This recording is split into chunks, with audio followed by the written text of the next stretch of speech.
Hey everyone, how are you doing today? Now, should follow up the stories that are happening within the UPDF because it is really very, very fascinating. And recently we talked about the situation in an episode where we spoke about how Museveni had awarded the UPDF to start making construction projects, and I did a video about that. And as soon as I think last week, the UPDF now signed the contracts with the Uganda National Roads Authority to start taking up some of these contracts. I've always told people that, like I told you, like you can fail to pay teachers, you can fail to pay doctors, you can even fail to pay policemen, but never joke with army. Army men, if at all they are not satisfied in terms of payment and how they are being treated, it is a recipe for disaster.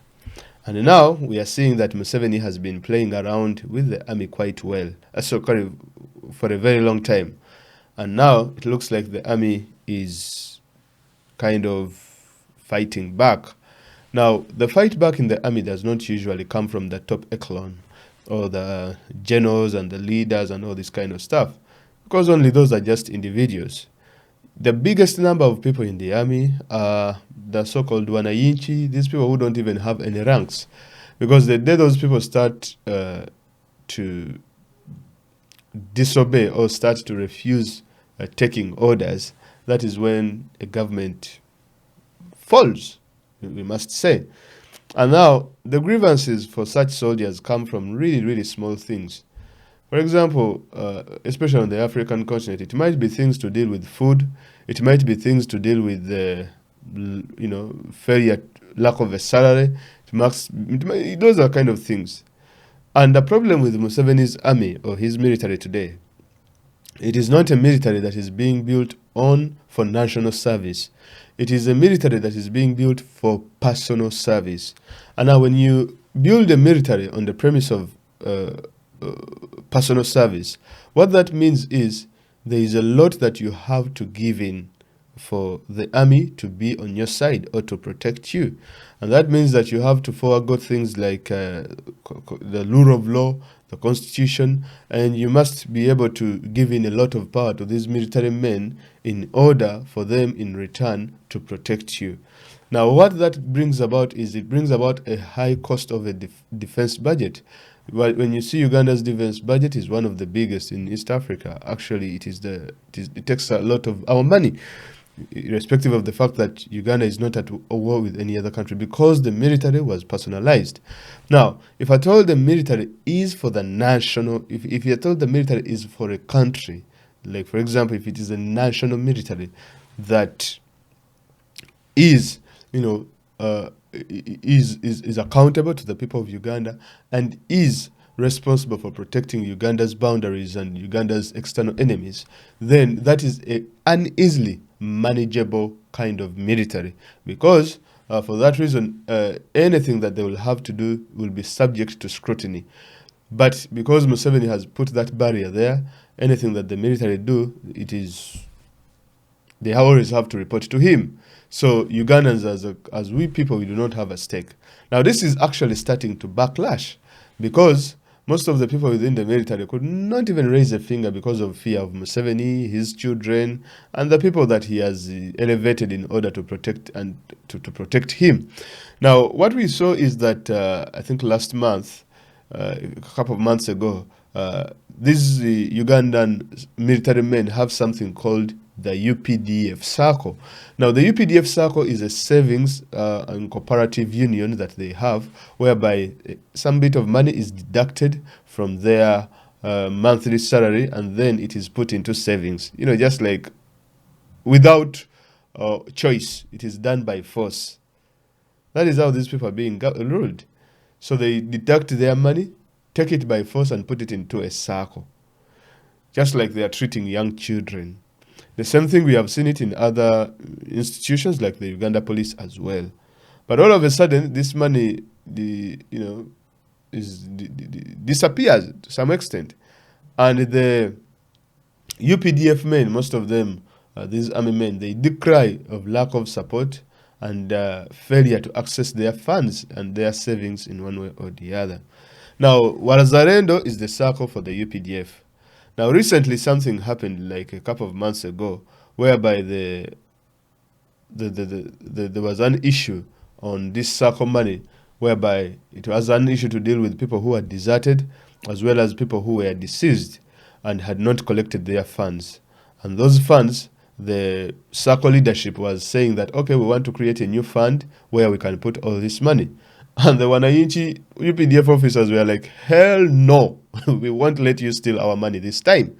Now, this is not something from the opposition, but this is something within Museveni's ranks, which is, for us, interesting that when you see that happening within the military, maybe when you are appealing to them, these are things that you can look into and tell them that, look here, you won't even be forced to make a contribution to your circle. You will only do it if at all you see it beneficial. We shall have some sort of an exit plan for any military man who would like to leave the UPDF. For example, if you want to leave the UPDF, we shall do some sort of human resource development, or we shall prepare you to be able to come back to the community by offering different types of training, or different types of training in terms of vocational training, in terms of if you have a degree, you can be given a scholarship, things like having access to, having discounts on, shopping and, doing such kind of things like they are doing elsewhere. I think that is one way that we can appeal to the military than promising the military to give them contracts to build roads, which is really funny. Now, this story was very interesting to me. Let me read it a wee bit for you today, and then I'll give you my take on the matter. A proposal by the leadership of the UPDF's savings cooperative, Wazalendo Circle, to transfer 6.1 billion accumulated from dead soldiers and deserters to a pool account instead of giving it out to its beneficiaries has sparked controversy. Highly placed sources, who we cannot name due to sensitivity of the issue. Now, when they say this issue is so sensitive, it means that if at all you raise any voice within the UPDF and they know who you are, man, you're not going to survive. So that's how this issue is very sensitive. Said both junior and senior commanders sharply differed over the matter, with Wazalendo Board Chairman Major General Sam Kavuma, the Deputy Commander of the Land Forces, during the Circle's annual general meeting on March the 12th. The meeting was held at Uganda Military Engineering College in Lugazi off Jinja Highway. The divisions came to the fore in the meeting during deliberations on the proposal to create a special reserve fund from which all the abandoned fund by members for periods exceeding 5 years shall be transferred in accordance with Section 55 G1 6 of Cooperative Societies Act 2020. The cited law, however, deals with the removal and suspension of board members of a cooperative society, not financial arrangements or swapping the holding account of unclaimed monies. These guys in the military are really crazy. They think that these brothers or sisters who are serving in the army, that they are daft. So they just come up with an article. That Article 55 G1 6 of the Cooperative Societies Act says that, after 5 years, if someone has not claimed the money, we shall take it away and then create a new account where we shall put this money. Well, the law they cited, however, deals with the removal and suspension of board members. It has nothing to deal with stealing stealing money from these soldiers. Non-financial arrangements or sapping the holding account of unclaimed monies. Wazalendo Circle has 80,189 members strong, with 213 billion share capital and shillings 180.5 billion in savings and 388.4 loaned out to members. Now, I would say, me personally, that is in words. We all know how Museveni runs so mad with money. Now, with a total asset value of 499.7 billion and shillings 42.8 profit billion last year, officials said the SACCO, which has cumulatively disbursed 1.4 trillion in loans to its members since its founding in September 2005, is the largest in the country. All soldiers are obliged to contribute 10% of their monthly salary to the SACCO, and in addition buy shares each at 15,000 besides contributions by civilian staff of the Ministry of Defense.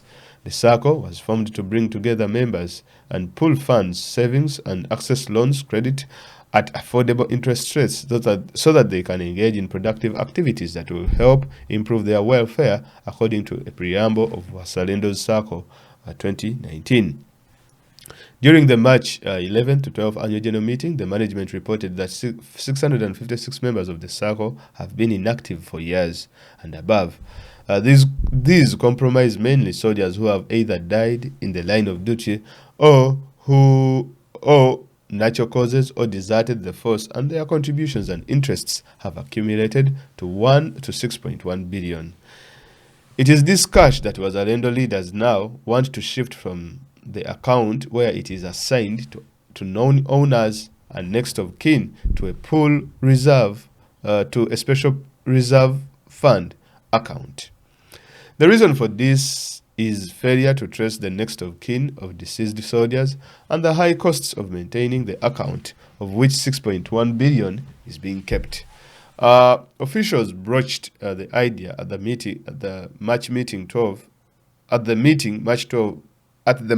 12th meeting, which one so said surprised and rattled those present.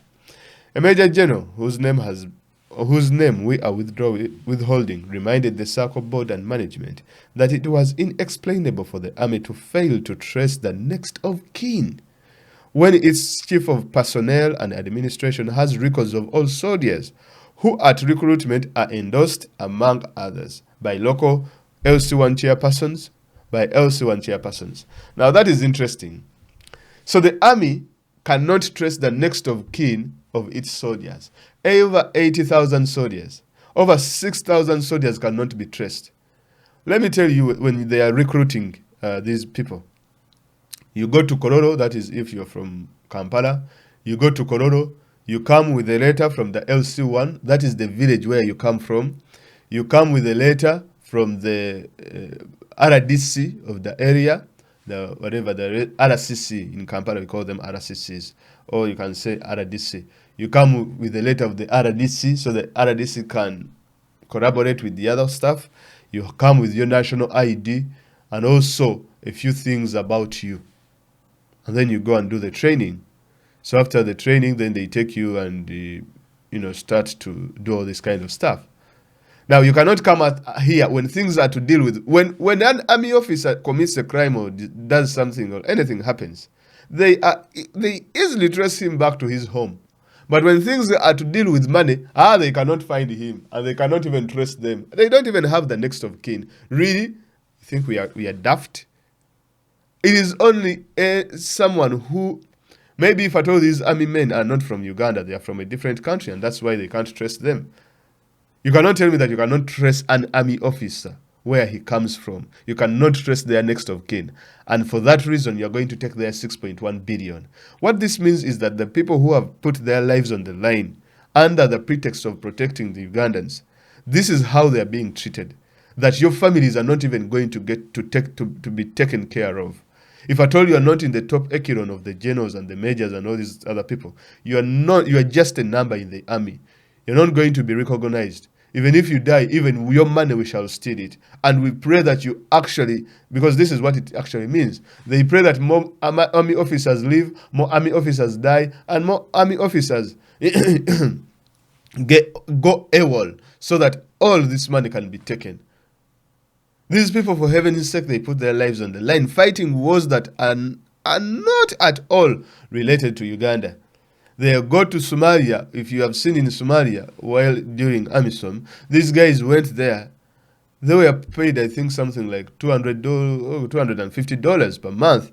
And the government of Uganda, Museveni, was stealing that money, forcing them to pay the SACCO money, taking their money on an exchange rate because they were not paid in Somalia. So they had to come back and exchange their money and be paid in Ugandan shillings.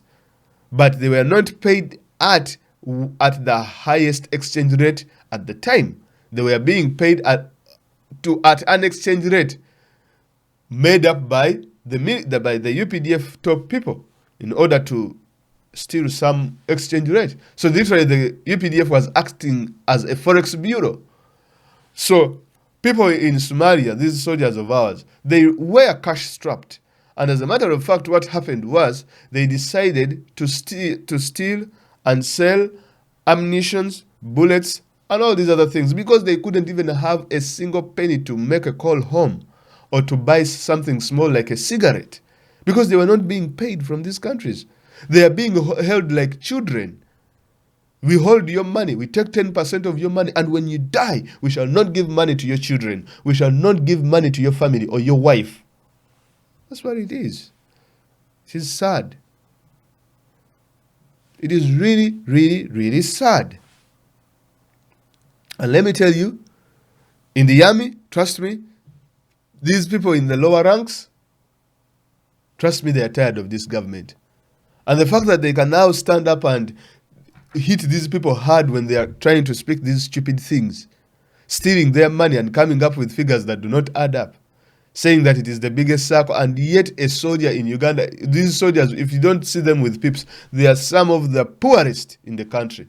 They are smartly dressed, they wear good shoes, and they polish their shoes all the time. But most of them are not even proud to be soldiers. Soldiers are no longer respected in the country. They have lost respect because of the image that the government has painted them. It has used them in operations they are not supposed to be operating in. It has used the military men to start killing and beating people and torturing people and abducting, kidnapping people, because that is not the role of the UPDF. The role of the I would support Uganda. If I told even if it went to war to Somalia or South Sudan or Rwanda or these other countries, I would support it. For legitimate reasons, if it is legitimate, I would back my army officer. And if I see an army officer coming back on my village, I would go and because back in the days, you could go and sit down and they would tell you army stories. But who can go to an army officer today and they tell them army stories? They would speak and you would be motivated and, you would like to join the army. But no one today wants to join the army. In fact, if a woman brings an army officer at home, the in-laws are even likely to run. Because one or two things, if at all the guy gets angry, he just removes the pistol and he wants to shoot you out. They are the ones that are involved in robberies and all this kind of stuff. Now, the army, I understand all this frustration that is going on. It is because of issues like this, whereby your money is being stolen, you are being deployed, you're not paid in full, your salaries are coming late, and now they are telling you to go and construct roads, to start getting sand and pushing wheelbarrows. Now, what is funny is, according to the article, in addition, UPDF delivers bodies of dead soldiers to their families, meaning the institution has details of the closest relatives of the fallen comrades. This is absolute theft in broad daylight of UPDF savings, 10% that is being taken away from their money. It is being literally stolen in plain sight. Really? I mean, this is so funny that the army that we think that is behind, let me tell you, this is what I told people, that do not look at mostly the people who are being appointed, because Muhoozi can become whatever he wants to become, but if he has no respect for these lower ranking people in the army because of what they are doing here. Look here, if you steal the UPDF money and you take these people's savings, do you think they are going to blame, who are they going to blame? You think they are going to blame this gentleman? No. They know this thing is involved with Museveni. They know it is involved with Muhoozi. They know it is involved with the first family, because everyone knows who the thieves are. Now, you cannot tell me that people have stolen money in education, they have stolen money in COVID funds, they have stolen money here and there, and then they won't steal money in the UPDF. A UPDF officer would be daft to think that the people stealing the money, it is these commanders, the Kavumas, or these so-called Imbadis, or these Ereros. Those ones do not even know where all these funds go through. If you go and look at who are the human resource managers of the UPDF, who are the people responsible in making these payments, okay, they will say that it is the public service. You think it is really the public service? UPDF, they were supposed to receive 2 salaries while serving in AMISOM, but they were receiving only the money that was coming from America through African mission in Somalia. Meaning that this other money that had been budgeted for in Uganda had been budgeted for in terms of their salaries, that one was eaten. So you cannot come out with an excuse saying that, okay, we do not know who your relatives are. But look here, someone has just been killed. Unless if at all you're making up the numbers of people killed. So this person dies, you go and deliver the bodies. So has the UPDF been delivering bodies to wrong families? Just because you want to steal their money? Really, come on. It is sad. But for me, when you don't look into, I always like to look into what is happening within these camps, because these are the institutions that say that, oh, the army will not. We have the Maje, we have the army. Is that the army you have? You think that those people are happy? They are happy. After my comrade has died, and then you refuse to pay the wife or the children, or to even cater for them, you think they are going to be happy? Of course, the friends of that comrade that is deceased will see the treatment of the deceased comrade, and they will say, okay, these people, they are not really for us. So disgruntlement will start picking up amongst different people in the UPDF, and guess what will come out of that? In addition, the UPDF delivers bodies of dead soldiers to their families, meaning the institution has details of the closest family members of foreign comrades. Quote, how do you now tell us that you cannot trace them, the next of kin, when it comes to paying their money? When it comes to paying their money, they don't know their next of kin. But when it is on other missions, a UPDF gentleman has stolen this, or he has stolen a border, or he has stolen some money here, or he is cash strapped here, or the UPDF has killed someone here, or the UPDF he has deserted. Oh, they will look for everyone. Or if you have a UPDF uniform, oh my God. Or if he ran with their gun or with their shoes, my God, they will look for him all over the place. But when these brothers and sisters of ours, because these are our brothers and sisters, only that they are in silence. They are fighting in silence. They are subdued. They are under captivity. I understand, Fazil, we are under captivity. But these brothers and sisters of ours in the UPDF, those low-ranking officers, sure, and there are some high-ranking officers who are also good. They are under a lot of captivity. And I would like to stress this, that look here, ladies and gentlemen, the UPDF is not under Museveni. Like, he has no control over it. He might be controlling them on operations, do this and this and that, but he does not control their consciousness. He does not control their mind. And they are also aware of what is happening. It is just that they have not yet come together as one, because it is very hard for low-ranking officers to really come together, as you all understand. But I know things like this happening, they really give us they really show us an image of what is happening within the military. A senior official reportedly asked the SACCO leaders at the Rugazi meeting. In a telephone interview on Tuesday, Wazalendo SACCO board chairperson Major Stephen Kavuma said there should be no alarm because the intention of the proposal to transfer the funds to a special reserve account is good. Wazalendo is the custodian of the saver's money. When a member dies, the relatives of the dead member come and claim the money. However, they must come with official documents, he said, deflecting concerns that moving the money between accounts could create a loophole of its abuse. Our investigations show that some of the official documents the army asks before giving money to dead soldiers to listed beneficiaries include a death certificate, minutes from family or clan, and endorsed by the area LC1, a letter of administration, passport photos, a copy of the national identity card, and an approval form, an approval from the service chief of staff. Insiders say these requirements, which are approved by the SACCO, create hurdles for accessing money, especially the endorsement from a service chief that most would be beneficiaries in rural areas don't know or cannot access. Now, They put out so much of these hurdles, like you see them. LC1 letter. We want Yowachika letter of family or clan letter. We want a death certificate. We want an whatever endorsed by LC, whatever, a letter from administration. We want the passport photos. We want a copy of the national ID and approval from the chief of staff. Approval from a service chief of staff. Really, really ironic. I mean, this is the irony of all this crap. You mean an UPDF officer, if they are, I mean, even if I'm applying for a passport, I always put a next of kin. So if someone is going to serve in the army, you mean they do not put a next of kin? Really?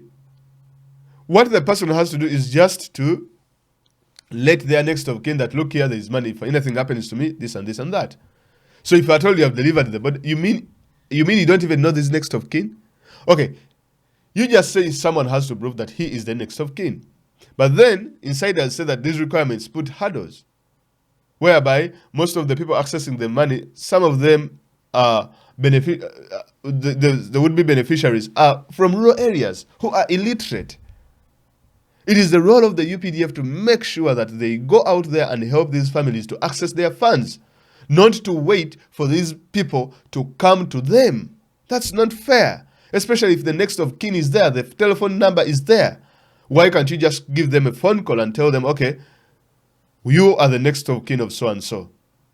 We want to process these issues. We want to know, anyway, that's not how the system is designed, Wazalendo. Wazalendo is designed to use the military, do all these operations while it is feeding the people high up in ranks. That's what it's all about. Stealing money from the UPDF. You have stolen COVID funds. You have stolen money from Ugandans. You have stolen money from the police. Now you are stealing money from the UPDF.